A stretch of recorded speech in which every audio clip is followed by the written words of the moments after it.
السلام عليكم ورحمه الله وبركاته. ازيكم حبايبي؟ عاملين ايه؟ النهارده ان شاء الله اليوم الثالث في دوره الكتاكيت بتاعتنا. هنبتدي نحط لهم المضاد الحيوي لليوم الثاني. طبعا اول يوم استقبلنا على معلقه عسل على لتر ميه، معلقه عسل اسود كبيره على لتر ميه، وتاني يوم حطينا سنتي من المضاد الحيوي، والنهارده هنحط كمان سنتي، هيبقى فاضل فيه يومين. هنحط كده سنتي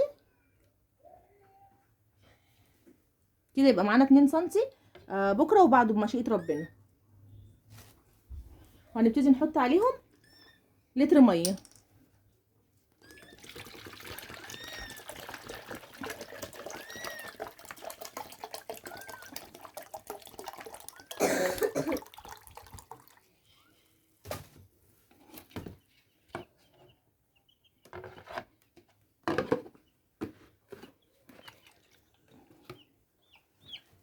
بالشكل ده.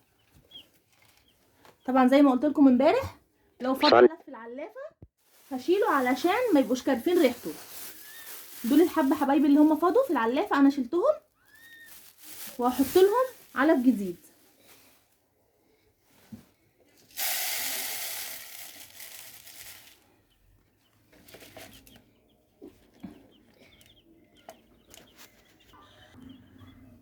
مش بنحط علف كتير يا جماعه، انا بس بحط اللي هم يقدروا يطلوه في العلافه علشان ما يوسخوهوش، ما يتوسخش على الفاضي ويترمي.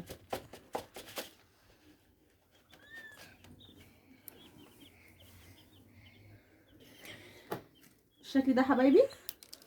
طبعا هما انتوا عارفين الكتاكيت صغننه بتبقى بتحب تنام، يعني بصوا انا هنا دلوقتي علشان رفعتهم بس على في الكرتونه عشان اكنس لهم تحتيهم، فاول ما دخلتهم كونوا كده على بعض، لكن هما بس اول ما ابتدي اخبط لهم كده يبتدوا يتحركوا معايا.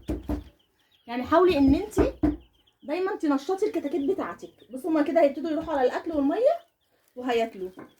طيب يا جماعه، انا بغض النظر بقى عن الفيديو بتاع الكتاكيت او الحاجات دي، كنت حابه استفسر عن حاجه.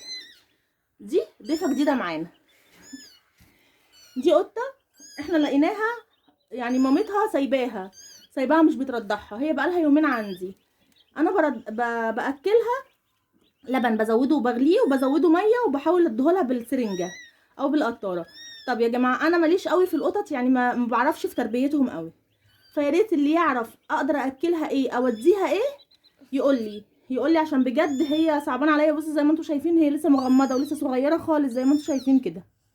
انا بصراحه خفت عليها من البرد لان لقيتها تحت البيت، فخفت عليها من البرد خدناها ناكلها. فيا ريت يا جماعه اللي يعرف اي حاجه عن القطط يعرفني في الكومنتات.